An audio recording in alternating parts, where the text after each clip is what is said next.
Imagine celebrating Christmas with your family, only to have your young child vanish into the night without a trace. What happened to James on that fateful Christmas Eve? Was it a strange coincidence, or did something supernatural take him? Stay tuned to uncover the chilling truth behind one of the most bizarre disappearances in Christmas history. It was Christmas Eve in 1959, and the town of Westfield, a small, peaceful place nestled between snow-covered hills and twinkling lights, was gearing up for the most magical night of the year. The air was filled with the scent of pine trees and freshly baked gingerbread. The streets were adorned with wreaths and festive decorations, and the sound of carolers singing echoed softly through the town. Yet, within the warmth of one particular home, a mystery was about to unfold, one that would haunt the residents for years to come. In the Harper household, the family was gathered around the fireplace, celebrating the holiday as they always did. James, the youngest child of the family, had been eagerly awaiting this night for weeks. At 8 years old, he was full of wonder and curiosity, with wide eyes that always seemed to be filled with questions about the world around him. The house was alive with laughter, the crackling of the fire, and the occasional clinking of glasses. Yet, in the midst of this joy, something inexplicable was about to occur. James, however, seemed a bit restless that evening. As the family sat down to open presents, he excused himself, claiming he needed to get some air. His parents thought little of it. After all, it was a crisp, winter evening, and they assumed he just wanted to take in the beauty of the snow-covered world outside. They were wrong. James had left the warmth of the house, stepping into the darkness of the night. The snow crunched beneath his little boots as he wandered away from the house. At first, he walked aimlessly, letting his feet take him wherever they pleased. But as the minutes ticked by, something changed. The air felt heavier, the shadows in the trees seemed to move, and an eerie stillness settled over the town. The glow from the streetlights cast long, stretching shadows on the snow-covered ground. The world felt unnaturally quiet. James, though, wasn't scared. He never had been. The night seemed to call to him, a pull he couldn't explain.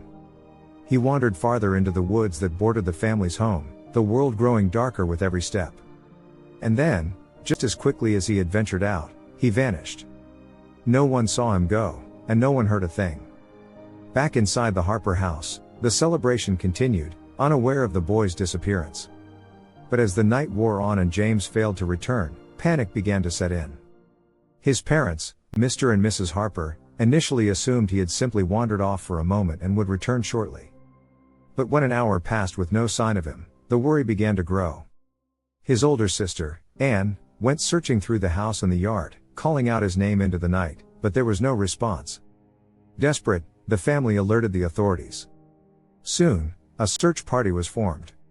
Neighbors joined in, calling James's name through the snow-covered streets and woods, but no one could find him. The search seemed endless, but the trail had gone cold. As the hours ticked by, the mystery deepened. Where could James possibly have gone? The search extended into the early hours of Christmas morning, but there was no sign of him. It was as if he had vanished into thin air. The search was called off the next morning, with no trace of James to be found. His disappearance was as inexplicable as it was baffling. There were no footprints leading into the woods, no sign of struggle, and no clues to follow. The authorities were stumped. They combed the area for days, but nothing turned up.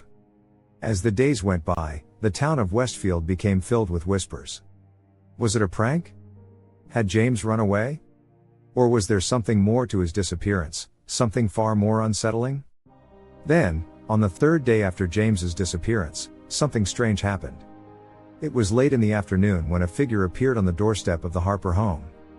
The family was shocked when they saw James standing there, his clothes covered in dirt and leaves, his face pale and exhausted. But it wasn't just his appearance that startled them, it was the look in his eyes. The child who had vanished just days before seemed different. There was a strange calmness about him, a silence that hung in the air like a fog. His eyes, once filled with wonder and curiosity, were now distant and unfocused. His parents rushed to him, embracing him tightly, but James did not return their affection. Instead, he simply stared at them with an expression of calm that unsettled everyone around him. He spoke very little, but when he did, his words were chilling. "I saw things," he said, his voice low and distant. "I went to a place. I don't know where. But I was there." James's words were baffling. When asked where he had been, he didn't respond with anything coherent. Instead, he began describing strange lights and landscapes that didn't make sense. He spoke of mountains that moved and shadows that followed him. He described seeing things that were not of this world, figures that didn't resemble anything human. At first, his family thought he was simply scared or confused, but over time, his descriptions became more detailed and precise. He spoke of places that seemed beyond earthly understanding, and his knowledge of the areas he described was impossible for a child to know. James described a strange sensation while he was gone, something that felt like floating. He said he didn't walk, but instead moved through a different kind of world, one where the laws of time and space seemed to bend and twist. He said he had seen lights in the sky, lights that danced in ways that no earthly object could. James's mother, desperate to understand what had happened to her son, consulted doctors and psychologists. They dismissed the idea that he had been abducted or had encountered anything paranormal, offering explanations like sleepwalking or vivid dreams. But those explanations did little to ease the growing tension in the family. His behavior was becoming increasingly unsettling, and the more they tried to probe him for answers, the more he withdrew. As the weeks passed, James's family began to notice other oddities. His once playful demeanor had been replaced by an eerie silence.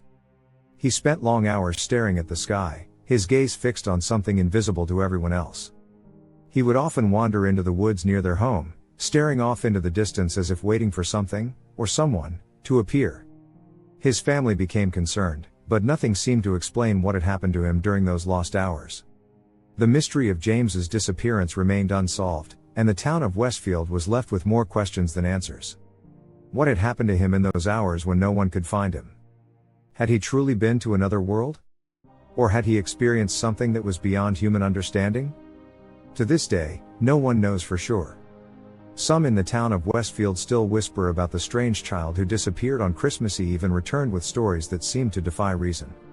Others claim that James's tale is nothing more than a child's imagination run wild, but there are those who still wonder if, just maybe, there was something more to his story, something that is still beyond the grasp of human understanding. And as for James, he grew up, but the shadows of that Christmas Eve never quite left him. He moved away from Westfield and started a family of his own, but every year, on Christmas Eve, he would stand outside and gaze at the sky. His family would ask him what he was looking at, but he never gave a clear answer. Perhaps, deep down, James knew that the mystery of that night would never truly be solved. And maybe, just maybe, the answers lay somewhere out there, in the unknown. The strange disappearance of James, and the mystery surrounding his return, remains one of the most bizarre and inexplicable events in the history of Westfield. It is a story that continues to puzzle and fascinate anyone who hears it, and one that will undoubtedly live on as a haunting reminder that some mysteries are never meant to be solved. Did James truly experience something otherworldly, or was it all just a mystery waiting to be solved? Drop your thoughts in the comments below, and don't forget to like, share, and subscribe for more unexplained mysteries. Hit the bell icon so you never miss an incredible story.